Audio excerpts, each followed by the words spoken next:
why don't you put this bed rail down?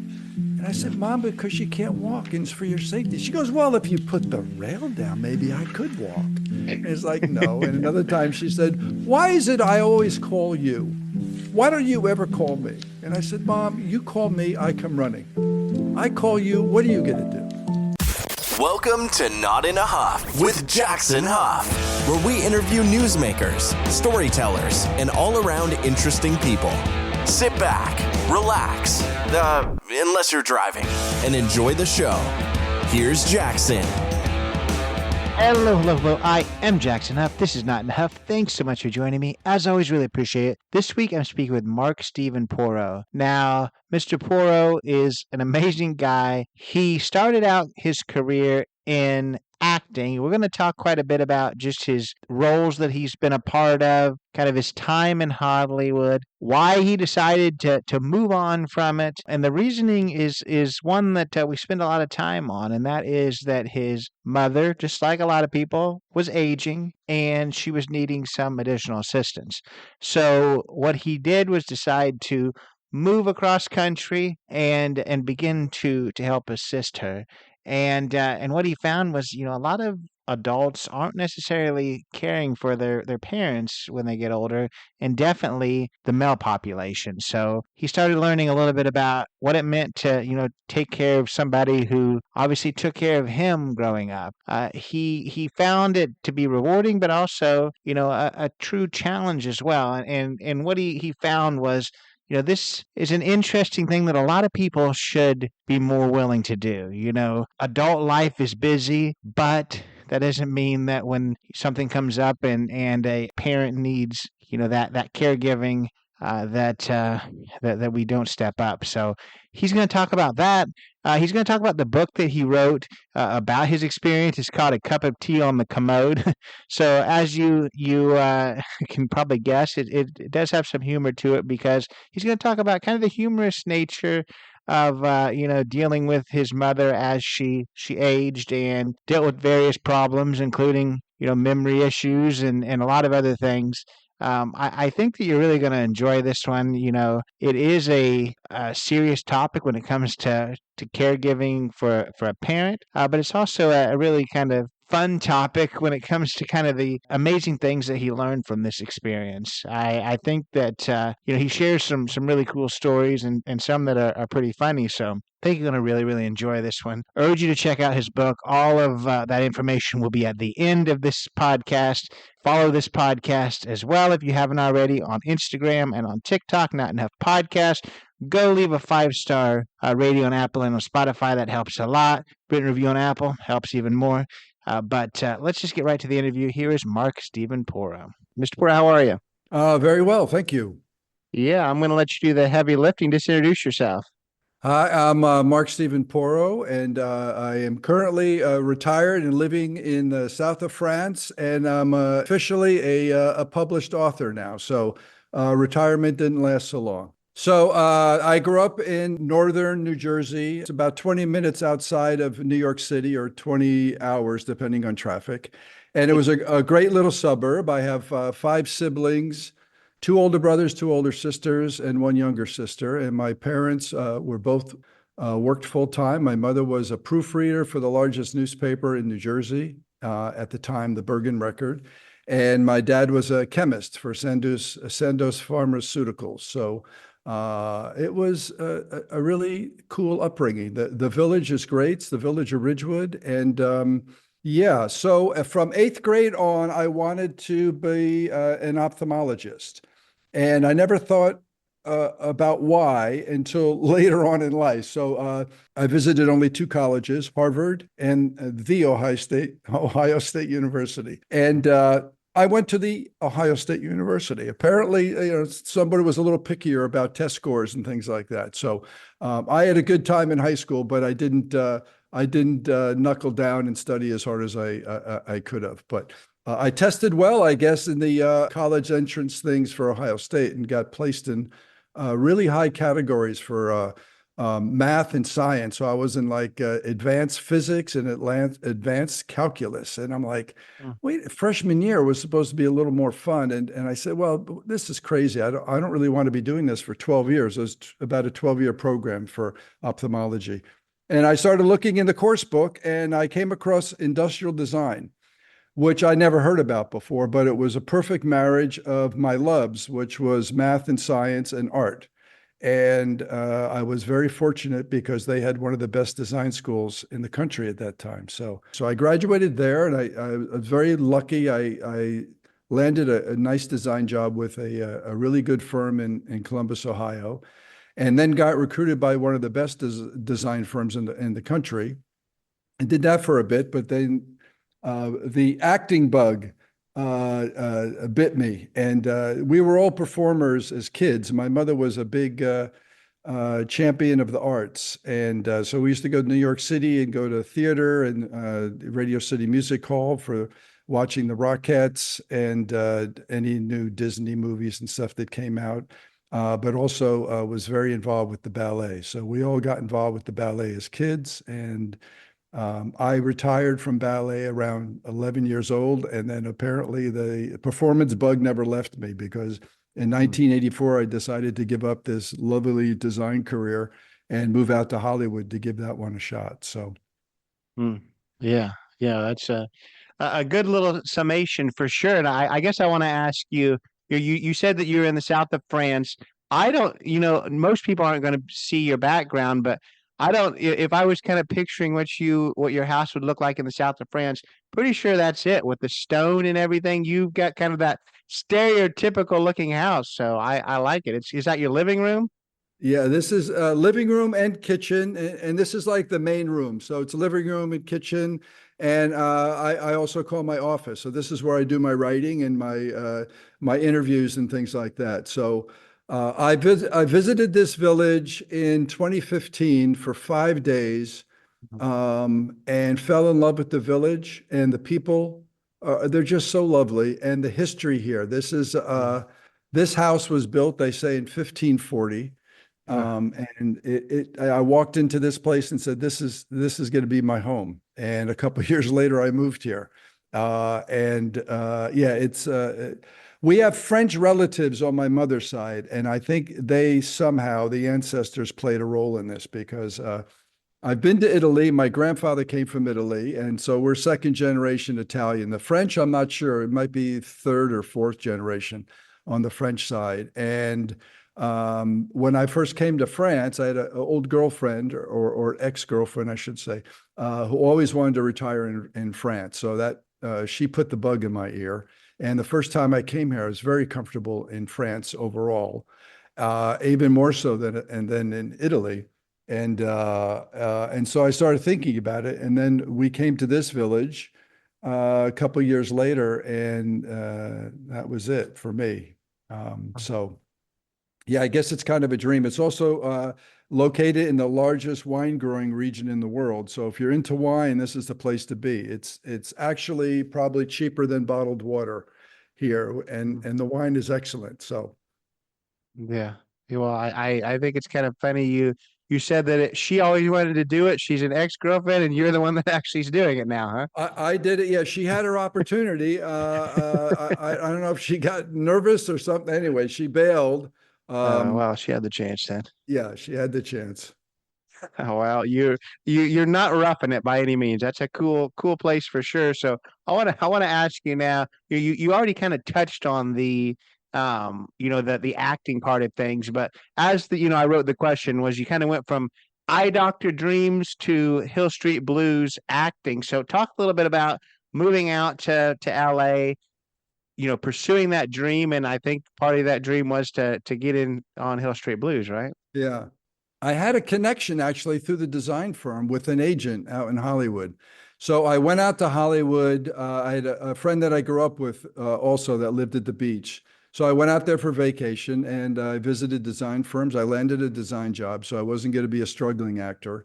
So I had a nice design job waiting for me. I met with the agent and she was great. She said, you've got to start studying right away because I had no acting training whatsoever. I did some commercials and did some modeling stuff in Ohio, but none of this real stuff. And so I hooked up with a teacher. And so when I moved back, I went back to Ohio to tie up loose ends and moved out there and started studying from day one. And one of my goals was I wanted to be a good actor. I didn't want to be just a hack going in there and whatever. So I started studying and took it very seriously. And my goal was to get on a high quality show like Hill Street Blues. And so that was in my head. And in less than 2 years, I got on Hill Street Blues. Actually, my design experience helped me because I got a call. The gatekeepers in Hollywood are casting directors. So you have to get to know them and prove to them that you're a good actor to have an opportunity to meet the producers, directors, and things like that, especially in television. And so one day I was really good from my background also in design, was marketing. So as soon as I got out there and I felt I was good enough to start auditioning, I started sending out letters and flyers and your headshot and all that kind of stuff. And so this one casting director was a very big time one at that. In 1980, I guess probably 85 or so, called me. She goes, I got good news and bad news. The good news is I'm interested in your design because I know good design and I really like your letterhead. The bad news is this is not an acting job, but would you like to design the national logo for the Casting Society of America? That was not quite a union, but they were trying to kind of unionize all the casting people. And they wanted to have a national identity. And that was my specialty in design, corporate identity. And so I jumped at that opportunity. I met all the movers and shakers in Hollywood. And I got cast in that one person who first contacted me, all three of her shows within the next couple of years. And then one of the people also was the lady who was casting Hill Street Blues. So we got to know each other as people. And then she had me come in and audition and said, okay, you're good enough to be on this show when I find the right part. So she found a part as an assistant district attorney. And it might have been the last season, second to last or last season. And that was great. It was just a lovely experience. And having that on your resume was really good because most people would then perk up and go, oh, if he was good enough for Hill Street Blues, he should be good enough to at least audition, for our show. So that was a big deal. A very small part, but a big deal. And I met some really good people. Can I tell you a fun Hollywood story there? Sure, absolutely. Okay, so we're shooting a courtroom scene, and in Hollywood normally you have an 8-hour day, and if you go beyond that, it goes into overtime, and then something else, and then golden time, and then double golden time, which you're making really good money. I was like probably a scale actor at that point because it was really my first gig. But you go into double golden time, you're making some really good money. But it was a long day. And in the courtroom, there's what they call extras, and they're sitting in the courtroom the whole time. And this one gentleman had to be in his 80s. And we're there 11 or so hours, and he's having the best time of his life. And during one of our breaks, I sat with him because I was really curious. And I was hinting at, don't you have something better to do with the time you have left? And he said, no, I love being around you young people. You give me energy, and I love the creative people. And my daughter happens to own this studio. And I said, who's your daughter? It was Mary Tyler Moore. This was MTM Studios, who at that point, was so new. I didn't know that was Mary Tyler Moore Studios. It was his daughter's studio, and he just loved hanging out where his daughter, owned the place and worked. And it was just fabulous. So that was a really fun introduction. And a lot of those really good shows were filmed on that lot at the time. It may be I think, called a different name now. I'm sure it was sold. But that was lovely. And then many years later, my dad and I appeared on Seinfeld on that same studio lot. That's really, really awesome. Yeah, I don't feel like he was doing it to make ends meet. It really was just for that connection. So I he think certainly didn't need the money. It was All right. it was very cool. And I was very lucky. I think if you go into anything with a good attitude, you'll have a really positive experience in most things. And so I was new. I was really good at design because I had really good experience, and I was very lucky there. In acting, I was brand new, so it was like, hey, I'm open to everything with an open heart and open mind, and I had some really nice experiences early on.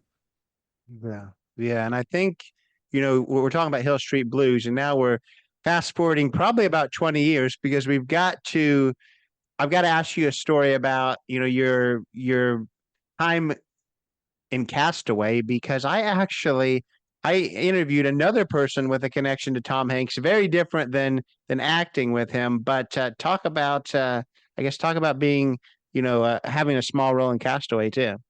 Well, in Hollywood, there's like a pecking order. So if you get a certain amount of credits and experience, you move up to, let's say, a better agent, which doesn't specialize in small parts and things like that. So I got to a point where I was working enough, and so I said, no more small parts. Let's go for the bigger things. And the competition gets a lot tougher, and also with the agencies. If you don't have a good agent, it's tough to even get seen for those parts because they get all the slots for their clients and stuff. So one day I got a call from my agent, said, would you be interested in, it's a small part, but it's in Castaway. So Robert Zemeckis is directing it, Spielberg is producing it, and Tom Hanks is starring in it. And I said, yeah. At that point, I was pretty busy. I had a snack. I started a lot of companies also, so I was pretty ambitious in Hollywood. So not only pursuing the acting, but I pursued a number of businesses, and most of those ended up being nonprofit, though none were intended to be. But I had a snack food company that was doing quite well and taking a lot of my time. But I said, let me go check this out. And the pilot who was cast, he was the navigator. So there were four guys in the cockpit, but they were going overtime, and he had a commitment on a TV show he was doing up in Canada, so he had to leave. So they had to hire somebody who kind of looked like him. At that point, my hair was not gray or salt and pepper, but this gentleman was. So they said, we have to see if you look kind of like the guy. And then once I got past that point, the producer called me outside, and it was a speaking role and stuff. So you're going to make pretty good money, not Tom Hanks kind of money, but pretty good money. So the producer calls me outside and says, okay, so just so you know, you're going to be in the crash sequence. And in the crash sequence, you're going to be on something they call a gimbal. So he says, you're going to be like, for 3 days, you're going to be on a roller coaster. Can you handle that? And I jokingly said, I dated a French girl for 7 months. I can handle anything. Mm. And that was a true story. And I got him laughing. And I knew I had the part. So I got the part, and then he had grayed my hair and cut it to look like the other gentleman's. And it was fabulous. So I worked 3 days on that. And you can't recognize me in the most of the crash sequence actually is me, not the other pilot, but he was established. So he turned to Tom Hanks at one point and says his line. So he's recognized as the navigator. So his face was on screen. So the rest of the movie, even though the rest of the movie, or at least the crash sequence, was me, and I did all the dialogue, I couldn't be seen just by profile. And every time I tried to turn, because Tom Hanks was sitting behind me, every time I tried to turn, they cut. And they said, Mark, you can't turn to the camera. And I said, I'm in a movie with Tom Hanks, directed by you, Mr. Zemeckis. Come on. And I said, no, you can't do it. But it was great. So actually in the trailer, if you stop it, you can recognize that it is me. But in the movie, it's real hard because so many other things are going on. But everything you've heard about Tom Hanks is true. He's just a sweetheart. I've dealt with a lot of egos in Hollywood, and Tom stayed on the set with us. A lot of guys just go right to their trailer and do their thing. He hung out with us. He called me the fifth Beatle because I was the fifth pilot, and it was lovely. And then Spielberg showed up for 2 of the days we were there. And it's just great hanging out with these people. So after I did that, I called my agent, said, any small part in a big movie, anything, because you get spoiled. I mean, the food was great. The catering was great. All these people were fabulous, and you learned a lot of tips and tricks. Zemeckis and his editor would be editing as they shot. Usually you shoot all the film and then you deal with the editing later. They were editing as they moved on, because we would see the sequences that we just shot, and with the new technology, it was amazing. So they would say, okay, we got it. Or, oh, no, we need to redo this thing because it didn't quite fit the way we planned. And it was a very efficient way to get it done. It was just fabulous. So that was excellent experience. I made really nice money, and I still get residuals. In fact, I just got a letter yesterday from foreign residuals from Germany, Spain, and Switzerland. So I'm still making some nice money from Castaway mainly. Actually, I still get some checks from Hill Street Blues as well, and that was done in 1986. Castaway was 1999. So that stuff is lovely. And the union, my gosh, whoever does the bean counting and stuff there is just fabulous, because they really look out for you. So go Screen Actors Guild. It was just super. No, that's awesome. And I wonder, given that it's two people playing the same part, what's the credits look like? Are you the navigator stand-in or what? I forgot what they called me. I think originally I wasn't going to even be credited. And then I fought for that, because the hint I got from that is when they had the screening. So usually they have a cast and crew screening at the studio before it goes out to public. And I don't think I was on that list, and I found out about it. So I called my agent and said, hey, get me on that list. I was in the movie. And they did.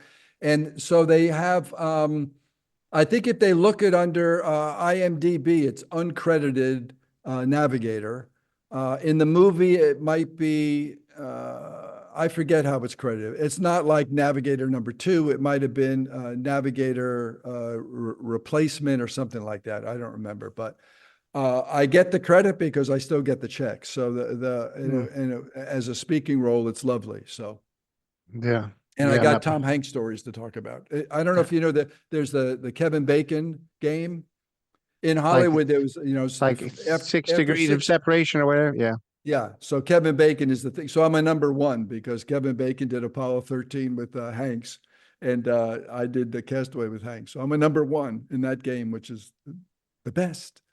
Yeah, well, I know you, so maybe you've given me some degrees of separation. But I've got another one with Tom Hanks, and that is in a totally different world, and we won't dwell on it. But I interviewed the attorney for what was it? It was for some of the people who were on Captain Phillips' ship. The movie that Tom Hanks was in.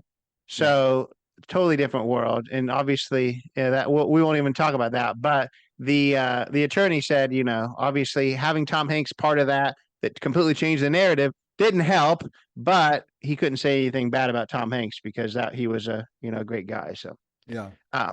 So let's move from Tom Hanks to toilets, and we've got to talk about your book, and that is Commodes sound much better. Well, a cup of tea on the commode. Tell us what that's about, and then we're going to break it down. Okay. So I'm still in Hollywood. I'm in my mid-50s, and my acting career was I say kind of like petering out, because I was aging out of that. Unless you have a certain amount of I guess status, you can age out of things. It is a young business. So that was slowing down. I had a snack food business that was still almost a 24/7 business. And I had no children. I never had been married, and I had no particular relationship going at the time. And I get a call from my brother back in New Jersey. My mother was living in the house we all grew up in. And he said she just shut down. She was kind of in a semi-comatose state. And he put her to bed and called the doctor. And the doctor said, she's going. So call hospice and stop all meds, medication, and food, and let her go. And it was like, wow. I mean, the hospice thing was enough, because 14 years earlier, we called hospice for my dad, and he died 2 days later. So everybody flew home. And she was, in a non-responsive state. She did respond a little bit to touch, but she's in her bed, and she rarely opened her eyes and didn't speak. And so my younger sister and I hung out with hospice because we didn't know how long we were kind of on death watch. So we didn't know how long she was going to be with us, but we wanted to take care of her as much as we could. And so we learned all the tips and tricks from hospice, which was, take care of any medical needs. She had some bed sores at the time, how to change the bed with a helpless patient in the bed, um, do the sponge bathing and changing at that point she was wearing diapers and stuff, and taking care of all that. And it was really nice for us. And I think that she kind of sensed that we were there. And at that point, she was living in her house. We had some people living upstairs who were supposed to kind of oversee household duties and keep her company. And we didn't know how bad it was, but they did not get along so well. And they left my mother alone quite a bit. And I think she was just depressed and said, if this is going to be my life, I'm done. And she just turned 89 when this thing happened. And while we were there, she slowly started snapping out of it. And I think it was, I have a chapter in the book called A Cry or Silent Scream or Silent Cry, Silent Scream for Help. And I think it was a cry for help. So her kids all came back. And once she snapped out of it, most of them left. And I hung out for a few more months and started looking at the surroundings and saying, well, this house is no longer filled with the love that we had in it as we grew up. It needed repair in a lot of places. And these people were not helpful. And there was a lot of tension with my mother and stuff like that. So I knew something had to be done, and I didn't do it right away, but we hung out. We knew hospice was going to be there for at least 6 months. And so I went back to LA and got back to my business and stuff like that and kept in touch with my mother.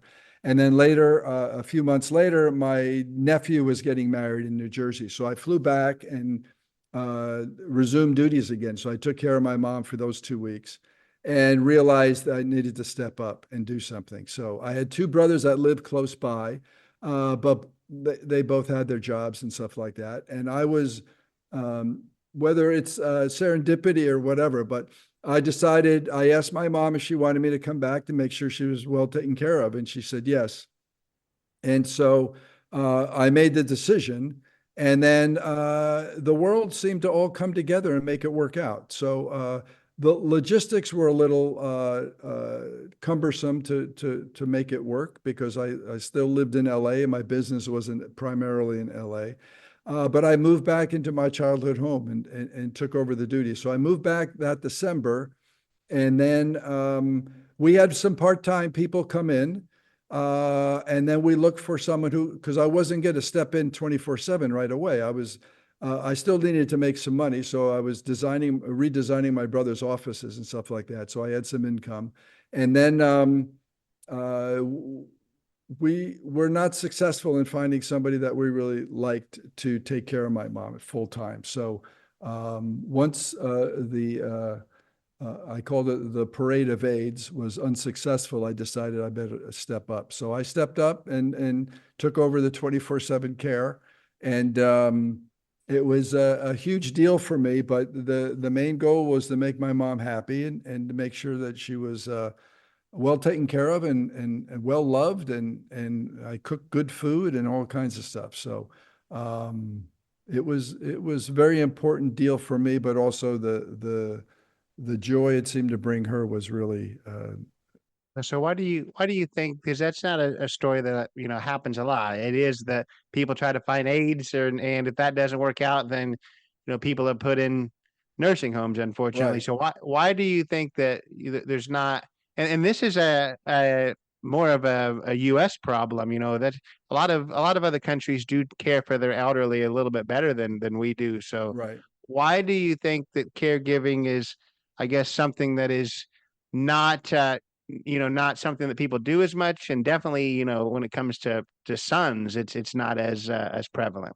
Right. Yeah. I think it's still like a 60-40 split. It's getting better though, because I've heard I've gotten a lot of response and personal notes from people who have read the book, and I'd probably say half of them are men, and they love it, and it's great. And so one of the goals with the book is to help inspire sons to jump in and do this, because it was, I mean, it was lovely. It's very stressful. But again, I went in and, once I asked my mom, so kind of a funny story. So I asked, I said, Mom, do you want me to come in and make sure you're healthy and safe? And she said, yes. And I said, okay, I will do everything in my power to make sure that happens. But do you understand, if I do this, I will be in charge. And that means you must now obey me. And her mood completely shifted. And then she puckered up for a kiss, because she was, I called her a kissing bandit. She loved the kisses. And I wasn't sure if that was a sign of surrender or one wishing me luck. And I gave her a kiss and hoped for the best. And it was good. I also told her, I said, if I do this, we're going to have fun. And that was the goal. My goal was to make her laugh at least once a day. She had a really good sense of humor, and my dad did as well. And fortunately, they passed that on to their kids, because we're all a bit goofy and stuff. And so that was my goal. And I think if you go in, with that goal, it helps you get through the really stressful times. Because I think I did one of these interviews with a guy that specialized in the stress for caregivers. And he said, I think it's over 30% of caregivers die before their patient does. That's how stressful it is. I didn't know it was that high. I knew it could have been. And it actually almost happened to me. My mother almost outlived me. And I'm not sure if it's totally stress related, but I had, during our stay, I had to go through 3 emergency surgeries. And yeah, so that was quite interesting. So that was a curveball thrown to me, from left field and stuff like that. But what was good about that is my goal was to get out and get healthy, so I can get back to work and take care of my mom. And she never knew. Nobody told her how bad it was, let's say, for me, which I guess was good. But also it helped. I think another lesson that I learned, not only about unconditional love, because not having children and things like that, I could easily, my MO before that was like, if I got bored, I moved on. I started another company, or if the relationship wasn't great, I moved on and stuff like this. But in this particular case, there was no moving on until my mother decided to move on. So that was a good lesson. But another one was empathy.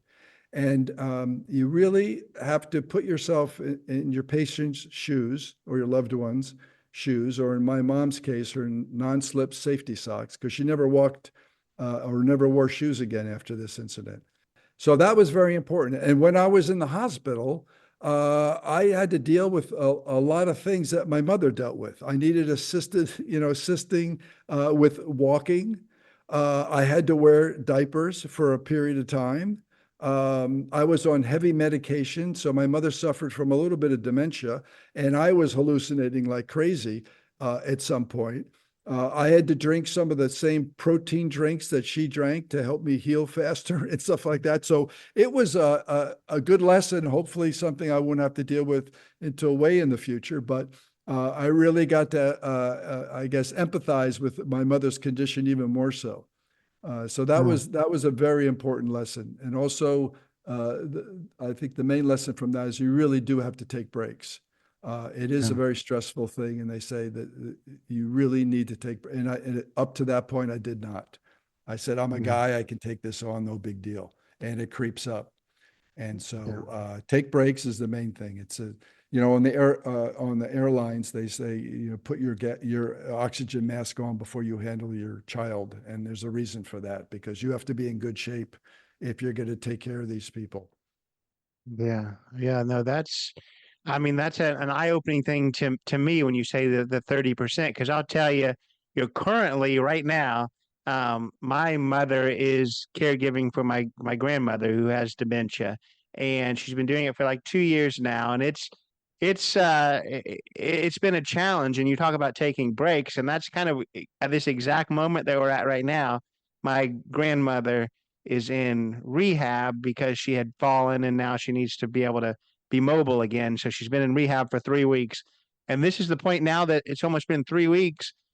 that my mom, hasn't been caregiving, she's like just realizing how much stress she's had for these past, year and a half while she has this break. So, I mean, that's eye opening to me because I certainly don't want, her Right. health to completely suffer because of, this type of thing. So that's tough for sure. I think that's, Yeah. yeah, that's rough. And I mean, it gives me so much more respect for people who are able to do it because, yeah, I mean, and your family's probably maybe different just because, I don't know, but I've seen a lot of times, when I've read about caregiving and stuff, that almost some of the other family sometimes resents it because they're like, oh, well, you don't even have to work. You're just sitting at home and hanging out with mom. And that's not the case at Right. all.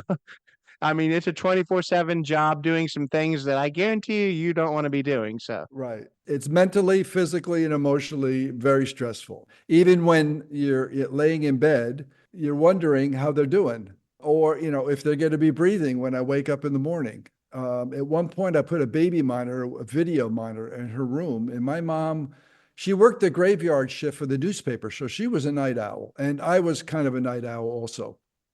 And I would stay up and I would watch my phone and watching her in bed, and she'd be awake most of the time, fidgeting, having conversations with somebody out there. And it was fascinating. It was better than anything on TV. But it was even more stressful because I should have just stayed in the room because I could have relaxed more as opposed to watching this thing on TV, in a bedroom upstairs. yeah. And you already talked about humor, and I want to ask about that again here in a minute, but I'm going to say this, and I think that, based on humor is important. It sounds a little bit mean, but I do think um, you had a little bit of an easier time, huge air quotes, given that you said that she was bedbound because that's the big problem my mom has. My grandma's still mobile and she's worried about. I mean, she'll just take off and almost fall down the stairs or almost light the house on fire. So at least she wasn't moving, right? Yeah. But she wanted to. Occasionally she said, "Why don't you put this bed rail down?" And I said, "Mom, because she can't walk and it's for your safety." She goes, "Well, if you put the rail down, maybe I could walk." And it's like, no. And another time she said, "Why is it I always call you? Why don't you ever call me?" And I said, "Mom, you call me, I come running. I call you, what are you going to do?" "I don't know." We had these lovely, funny conversation. Another time it was like I would get to sleep late at night and get up when she got up. Luckily, she got up, maybe around 10 a.m. She slept a lot. It's like a baby. They sleep many, many hours. And but one day I get up at 6 o'clock. I'm hearing her calling for me, and of course you fly out of bed, you fly down the stairs, you get in, and she goes, "Oh, you are here. Of course I'm here. Where else am I going to be? I just wanted to check." And I said, "Can you please check a couple hours later next time?" But that again, you have to laugh at it because it was fun, and then you see her smiling, and she was pretty charming when she wanted to be, and you just have to roll with the punches. And again, a lot of that is the attitude. You say, "Listen, I'm taking this on. My motto is find the joy in it." And so if you say, okay, if I don't find the humor, somehow I got to find the joy in it. And then when you get to a point where maybe she smiles unexpectedly, one of the main things I did when I first took over is, she was 89. The night dresses or day dresses she wore were like tattered and kind of ugly. And she, was dressed like an old lady. And I said, no, no, this is not going to work. So I bought my mom a new wardrobe, and boy, that perks her up. There were some really good things, and I knew a little bit about color for her complexion and things like that. And my mother, since she worked full time and had 6 kids, she used to treat herself to a trip to the beauty salon once a week.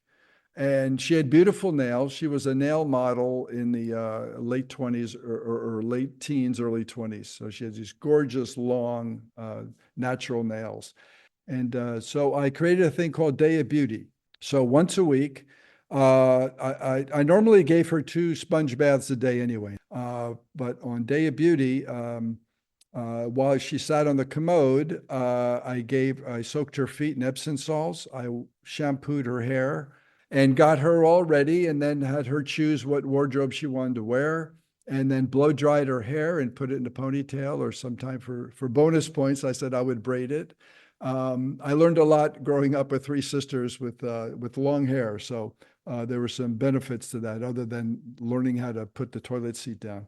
And when she was done, I would do her nails, and then gave her some bright red lipstick to match her bright red nails. And I didn't think that much of it, other than a son trying to make her mother feel a little better. I put her in a wheelchair, and I'm wheeling her into the kitchen. As we're going into the kitchen, we pass a large round mirror in the dining room. And I parked her in front of that mirror. Now, I don't know the last time she even looked in a mirror, but I don't know the last time she looked in the mirror and liked what she saw. But whatever she saw that day was gorgeous, and she just beamed. And I leaned into her cheek to cheek and said, "Who is that pretty girl?" And it was just I thought at the time it was just a small gesture, no big deal. But boy, the effect on this woman was absolutely incredible. And whatever she was feeling, it was contagious, because everybody around her sensed it. So the wardrobe and the Day of Beauty just was very, very cool. And as I'm talking to more and more people about just that part, the Day of Beauty part, they're saying more and more care facilities, whether nursing homes or assisted living, are having beauty people come in. And it's amazing. Even with my dad, years earlier, he was always well-groomed. And a couple of days before he passed, my sister and I shaved him. We gave him a nice shave. And he felt and combed his hair, and it was important for him as well. So I think for men and women, they don't lose that desire to be handsome and pretty at 90, and those little things don't, they don't leave us. We assume they do. Like, well, they're old, they're over this stuff. No, they're not over that. It's very important. No, I love that. So how long were you a full-time caregiver, and what years are we talking about? Was this a while back, or when was this? Yeah, my mom actually passed 10 years ago. So this all started in 2011. Hmm. And I assumed full-time duty. I mean, I came in the end of 2011 to move back. And then in 2012, when our search for an aide didn't work, so I started taking over. So our adventure, I say, lasted 3.5 years. And I wasn't doing the 24/7 at full time, but a good part of it. And then I was in the house and supervising when I couldn't do it, especially after my surgeries. I couldn't do the heavy lifting, because at that point, before that, I had to carry mom everywhere, whether it was in the wheelchair or so. But I would carry her upstairs and down to the basement and things like that. And we took road trips. So we did a lot of really cool things that I could no longer carry her after that. So that was a little sad, but I was still there and doing a lot of the cooking. And Yeah, yeah. And the reason I wanted to know kind of the time frame is because I think the answer may change, as time went on. So it's been, 10 years since you've had this experience. Well, looking back, what do you cherish most about that time? well, I'd have to say all of it.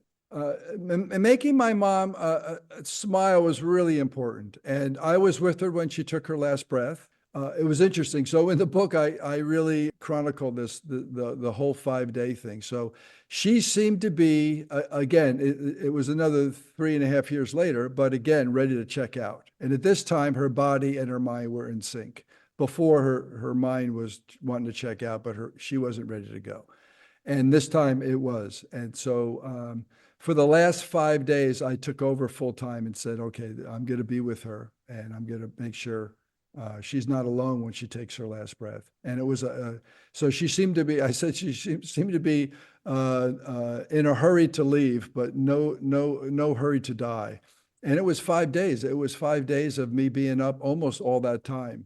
And that itself was a lovely experience, because she did open her eyes, I think the last day, and looked at me, and I said, whenever she opens her eyes, I want to make sure she sees a smiling face, not someone sobbing or someone stressed.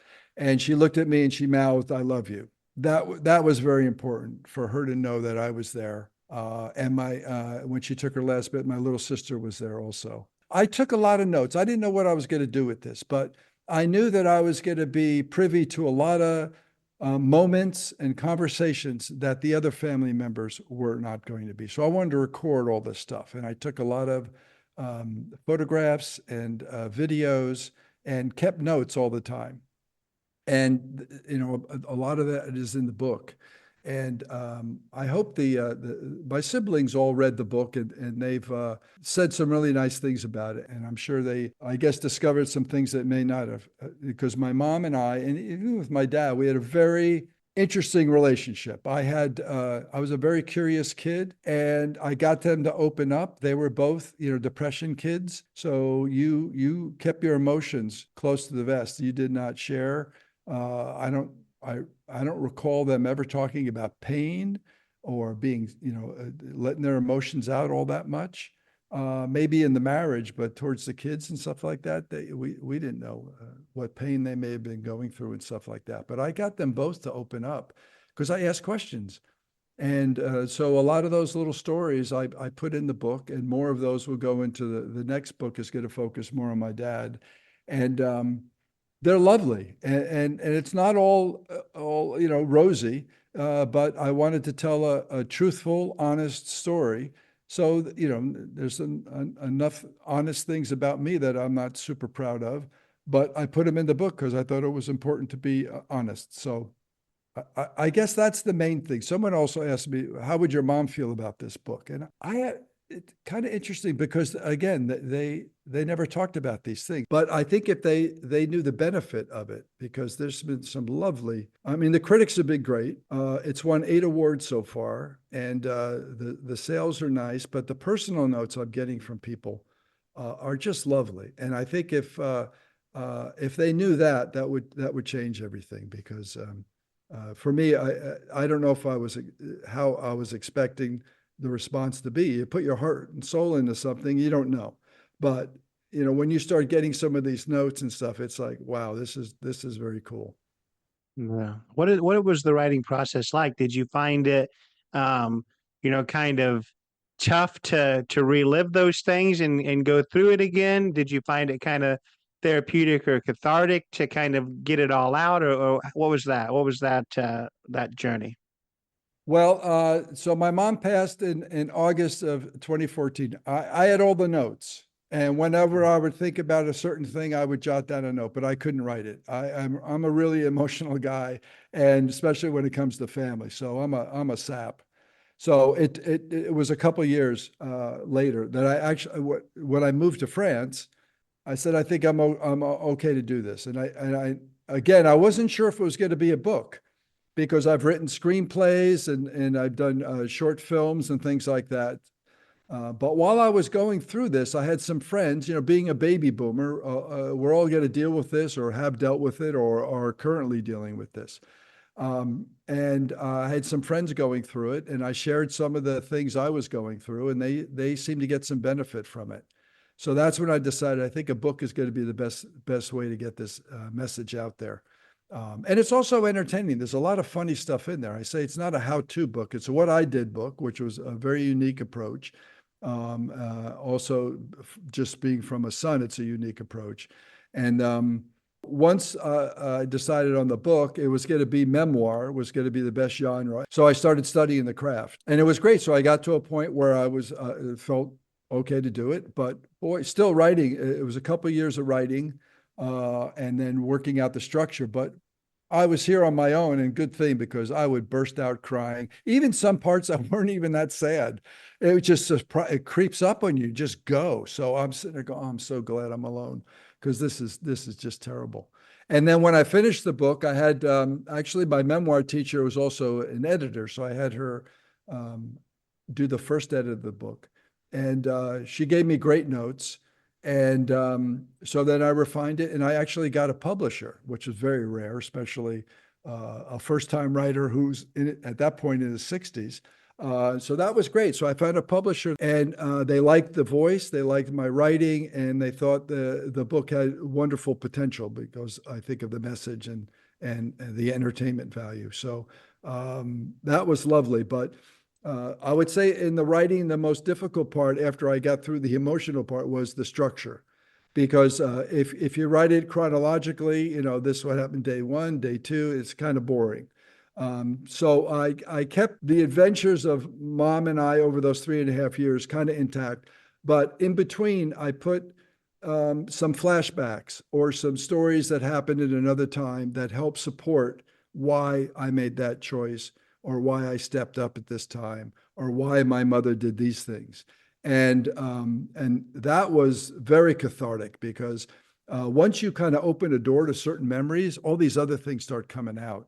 And you get to a point where you have to edit like crazy, because, okay, this is not important. Part of that was important. So you had to needle it down to the fine moment or something that's going to get your point across. But boy, that was lovely. And then there was a lot of stuff that I thought it's more appropriate for my dad's book. So the last draft I did, I cut out, I think, over 4,000 words.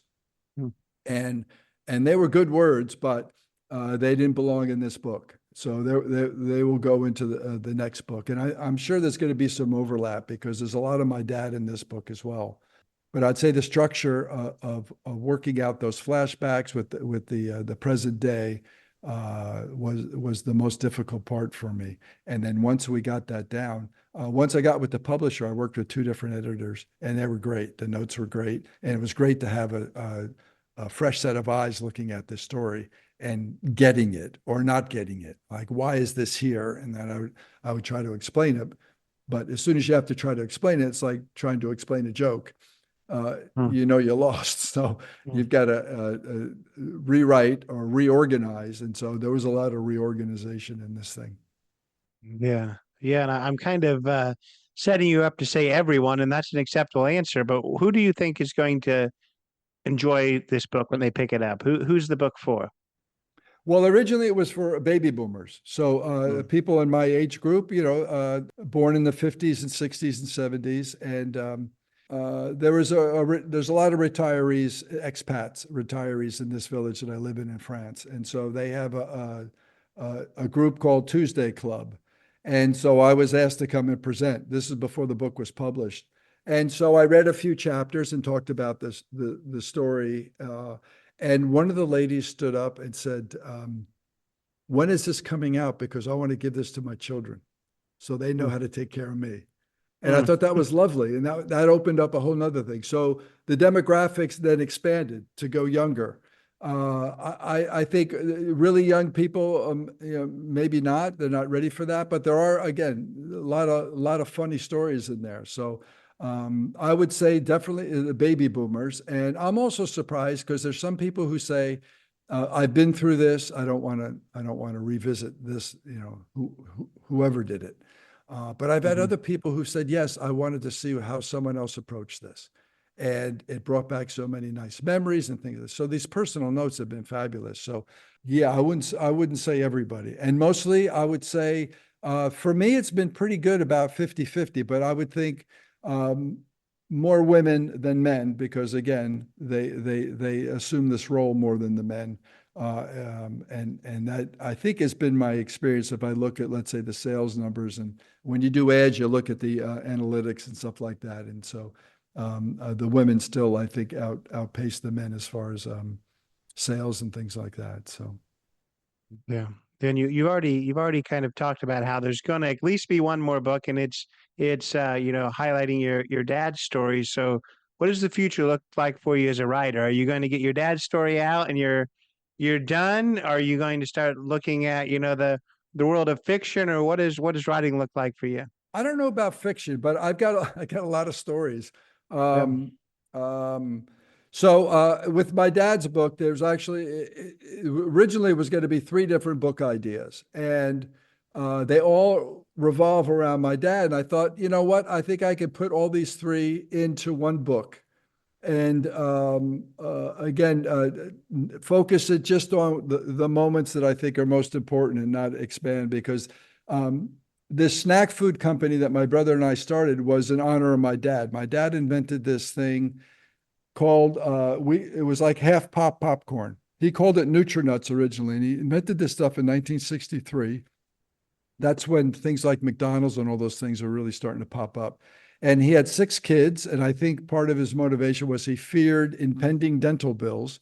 So he wanted to keep us away from not only junk food, but also candy.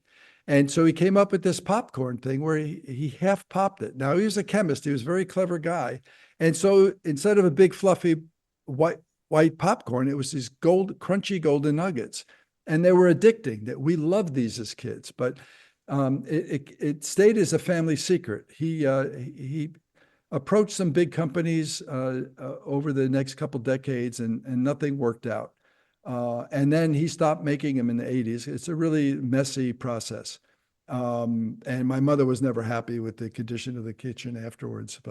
And then my nieces and nephews started popping out in the 80s and 90s, and they would hear about this Nutrinut thing. And so I thought, what a shame that they never got to taste this stuff that their grandpa made. So I asked my dad for the recipe, and I tried to make it on my own growing up. I helped him a lot when I was a little kid, but I was never successful. And so I finally got the recipe from him, and I had to do some experimentation. And the first time I cooked it in LA, I almost burned down my apartment. So I understood the danger of this stuff, but I didn't take that as a bad omen, at least. And then I had, at that point, I was studying at the Beverly Hills Playhouse. So I had like 80 people in my class. They were like my test kitchen. And they loved this stuff. And then I started giving it away as gifts in Hollywood when I'd go auditions, or when I got an acting job, I would take samples, and people went nuts over this stuff. And then I started doing research and out in the marketplace and going to food shows, and there was still nothing like it on the market. And this was 40 something years later. So I said, okay, I think we have something here. And I got my dad's permission to move forward with it. And unfortunately, he passed the year before we got on the market. And we were in the stores in 1998, and it went nationwide, and we had a really good run. And it was the snack of the day on the Rachel Ray show, and that got us national distribution. And I handled the West Coast, and my brother handled the East Coast. And whenever we tried to get national sales managers and stuff like that, it was really a game and not a fun game. And then you have the big guys that come after you, and if they can't buy you, they can cause trouble. So we were organic, used organic popcorn, and sometimes the organic farms were completely out of corn because somebody swooped in and bought it. So it can be. In fact, you're in Indiana, so at one point we had I don't know. I mean, there's so many different kinds of popcorn, but there was a certain kind that worked really well with our product. And there was a lab in Indianapolis that I dealt with at one point. And I said, told them what I needed and how we made this stuff. And they gave me samples. And so they were very helpful because they said, okay, this farm in Kansas grows this kind of corn. And this one in Texas grows this kind of corn. And it was very helpful. So that was, so thank you, Indiana.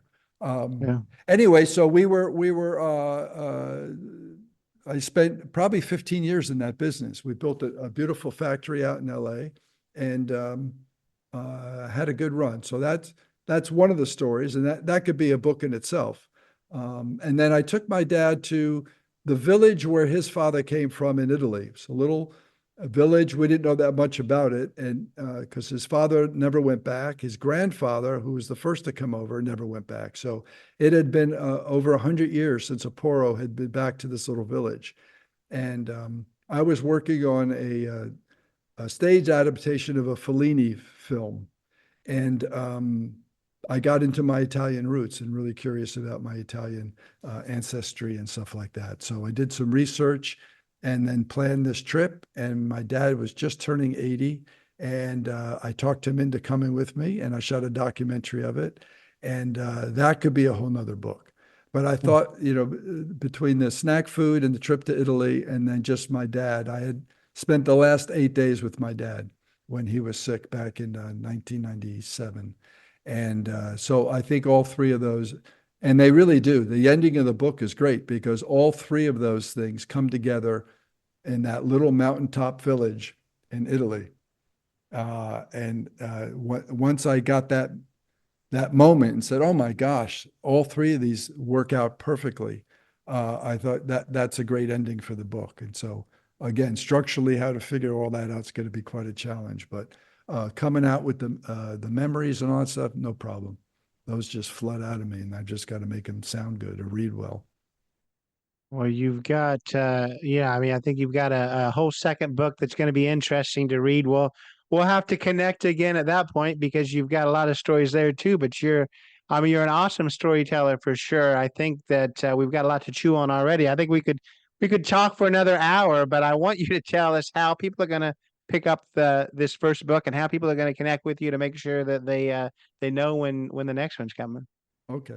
Well, if they Google a cup of tea on the commode, we're everywhere. We're everywhere from Facebook to Instagram, Pinterest, TikTok. And my own website is a cup of tea on the commode.org. But the book is on Amazon is your best bet. It comes in ebook, large print, paperback, and also audiobook. I did the audiobook, and that was tough because again, with the emotion. So I did that about 6 months after the book came out. The book came out on Mother's.The last year, and then I couldn't do the audiobook without crying throughout the darn thing for a number of months. So all my acting skills came into play on that one. I did want to give you the story about so the title came out of my mom again could no longer walk after this, so we had to set a commode bedside, and sometimes Mother Nature took a little longer than it was comfortable for either one of us on the commode. So her favorite beverage was a cup of hot tea, skim milk, no sugar. And one morning, kind of as a joke, I said, "Would you like a cup of tea while you're sitting on the commode?" And she said, "Yes." And so I gave her a cup of tea, and it was a hit. So there was no rush for her to do her business, and she had a lovely cup of tea. So I said, my mom was also multitasking, and so that just came out of practicality, but also it's a really, I think, catchy title. It seemed everybody seems to like. So a cup of tea in the commode was a practical and also very, I guess, again, lucky title that just kind of came to me. No, I like the title too. I was going to ask you about it, but I made the mistake of saying toilet instead of commode, and you like commode better, so I moved on from the toilet humor literally. So Yeah, thank you. yeah, yeah. Well, I really really appreciate you and your time today. Thanks so much. Thank you. This was a lot of fun. And I usually say that anytime I could share my mom's stories, keep her in the present. And so that's my gift. So I thank you for that. Absolutely. So that's Mark Steven Porro. Really enjoyed our conversation. I think what we should gain from this conversation is that caring for a loved one, caring for a parent is not an easy thing. I don't think he, sugarcoated it by any means, but what it is a rewarding thing. I'm sure that it's something that looking back on, he's going to remember for the rest of his life, that time that he had with his mother and that very close bond that they shared during the time that his mother needed him the most, frankly. He's certainly has been rewarded at this point for those efforts, and he's he's living life in beautiful France, like we talked about. He looks like he almost lives in like a wine cellar cave, amazing place. But I really, really enjoyed speaking with Mark Steven Porro. I think that he's a great guy. So much more we could have talked about. More about his career in acting, more about his father. I mean, his father had some really awesome things happening as well with his inventions. Urge you to check out his book. He's going to have more books coming out, so you'll want to follow along with him. So you'll want a cup of tea on the commode. You'll want to follow along with him. So you can make sure that you can catch all these future books coming out. All the links to connect with him will be in the show notes. Also in the show notes will be the links to this podcast, social media on Instagram and on Spotify, TikTok, Facebook, all those things. Most of it is Not Enough Podcast on Facebook, Not Enough with Jackson Huff, jacksonhuff.com. It really helps a lot if you leave that 5-star rating on Apple and on Spotify. Leave a written review on Apple. It really, really helps the podcast. So I appreciate you being here. We'll see you next week. Take it away, Chris. This has been Not in a Huff with Jackson Huff. Thank you for listening. Be sure to join us next time where we will interview another amazing guest who is sure to make you laugh or make you think. Or, hey, maybe even both. But until then, keep being awesome.